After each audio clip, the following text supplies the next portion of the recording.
I watched a sermon once about countercultural Judaism.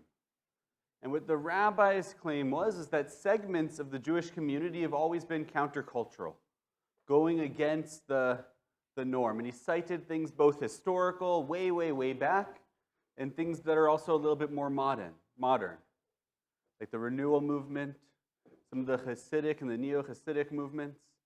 And he compared it with the culture in San Francisco and Berkeley in the 60s and 70s. And it had me thinking that there's something really interesting there about this countercultural stream of Judaism. But as I thought more about it, it didn't really fit for me. Because I don't think there are segments of our people in our tradition that are countercultural. I think Judaism itself is counterculture. Just think of what's demanded by us through our faith. When the rest of the society and world around us is sitting down to a meal, and they're taking their phones out to take pictures of it and post it online to show off what they're getting to eat and how nice it looks, our tradition demands and calls on us to recite a blessing, to take a moment before we eat to be thankful for the food that we have, where it came from, to take a moment to be mindful of those in the world who don't have, who go without. The act of being commanded to say a blessing, to pause rather than rush around, is countercultural. Or in the world today where our careers and our work have so invaded our home and family life to a worse degree than ever before in history, our tradition demands or calls on us to unplug, to take a day separate from work, to make a distinction between the boundaries of home and work, between family and the things that we have to do the rest of the week. It demands for us to pause. It calls on us to take a moment in a world that never stops. Think about tshuva and saying we're sorry. In our society today, there are two extremes. Either the extreme which calls on us to say we're sorry, even if we're not, or the extreme and to give empty, fake apologies, or the other extreme of to never admit when we are wrong, to refuse to ever apologize. And our tradition instead demands not only that when we are wrong, we acknowledge it, we say we're sorry, but that it's sincere, that we make amends, that we do real tshuva, real repentance. Because an empty apology, even if it moves on to the next news cycle in our society, politically or in the rest of the world, according to our tradition, it doesn't mean anything. An apology has to be sincere and followed with action, with change. The zeitgeist around us teaches us to think of me, but our tradition calls on us to think in terms of we. We. Us. Us as a people, us as a larger world, not just particularist to Jews, but universal of humanity, of nature. Judaism has always been a counterculture. Most, not all, but most other cultures have all had their time in history when they were great and they were big, when they were the majority, when they were powerful. The Greeks, the Roman Empire, the Persian Empire, other faiths, Christianity, Islam, had their empires and their sagas. Judaism has always been a counterculture. Even in the biblical land of Israel, the history books don't talk about expansion beyond, about trying to go and control other lands and nations. Even when the kings of Israel lived, our nation was always under siege from larger outside forces and empires. Even when the kingdom of Israel stood, we were a counterculture. There's a midrash on our parsha that's based on a larger Jewish teaching in halacha that we're commanded to go with the majority. It's why in our tradition, in the Talmud, we always side, except for a few exclusive moments, we side with the majority of the rabbis.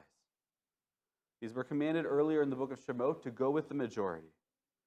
But in a midrash on our parsha this week, the rabbis tell a story of the other nations trying to convince the Jewish people, our ancestors, to give up their ways, and they use the Torah against us. They say your very own Torah says you should follow the majority, and you aren't. You're the counterculture, the minority. And what do they respond? The rabbis teach based on this parsha, when God counted the Israelites, our ancestors, that God commanded the Israelites to be counted because an entity that is quantified, an entity that is counted, where each individual is counted, it doesn't lose its identity or its impact when it's outnumbered by a majority, even 1,000 to 1, even 1,000,000 to 1. Our tradition recognizes the uniqueness and specialness of each person, even the minority, the counterculture. But we've always been that. Even in the modern era, since the founding of the modern state of Israel, we're a counterculture.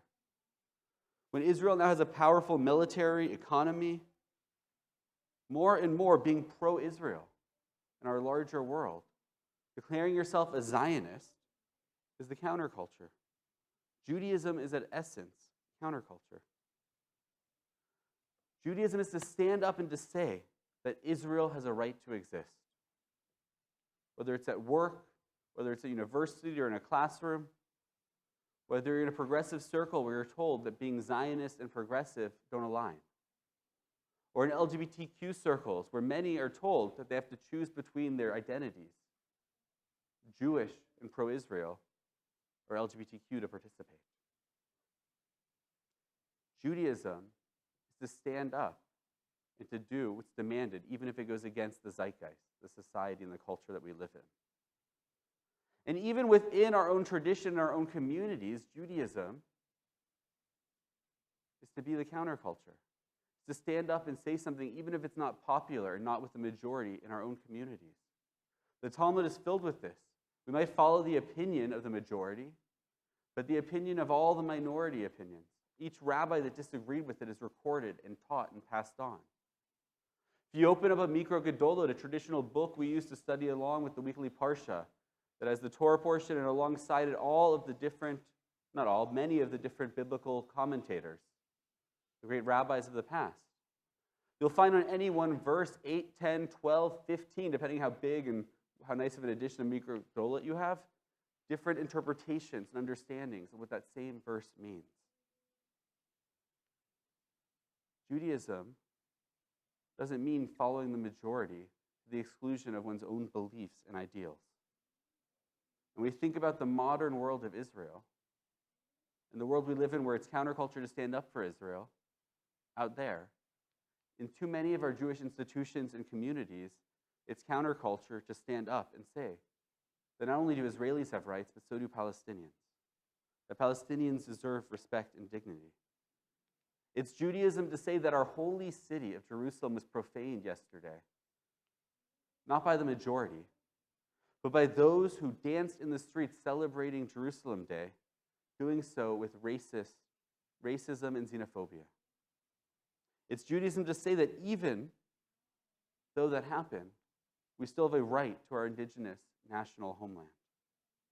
I remember touring Hebrew Union College, their campus in Jerusalem. And it's right along the border before Jerusalem was unified where the split was, with the side that was Jordanian controlled. And I remember one of the faculty there showing me along the outside wall the bullet holes from where your Jordanian soldiers would shoot just for fun, just to remind us that we couldn't cross that line, that we couldn't get to the old city, that we couldn't go into that area and pray, that even where we were on our side of the line, we were in danger.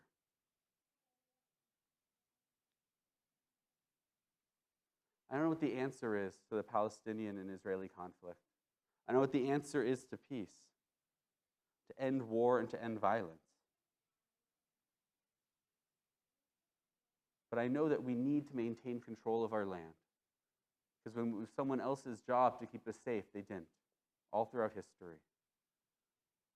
I know that when our holy sites were in control by others, we weren't allowed to go there and pray. I know now life isn't perfect. We have to stand up and say that. When Al-Aqsa Mosque is mistreated, when Israeli soldiers go in for no reason, but far too often they go in because they're defending those who are simply trying to pray below from rocks and other violence.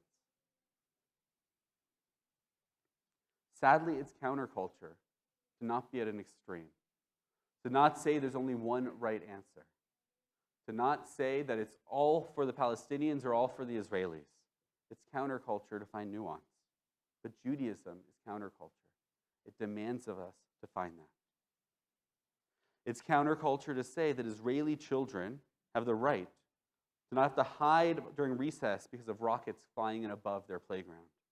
And it's counterculture in our world to say that Israeli parents shouldn't have to go to sleep fearing that a rocket falling into their apartment might wake them up. But again, it's counterculture in too many Jewish circles to say that Palestinian children and parents deserve the same, to live in peace. The Midrash reminds us that we don't have to go with the majority always.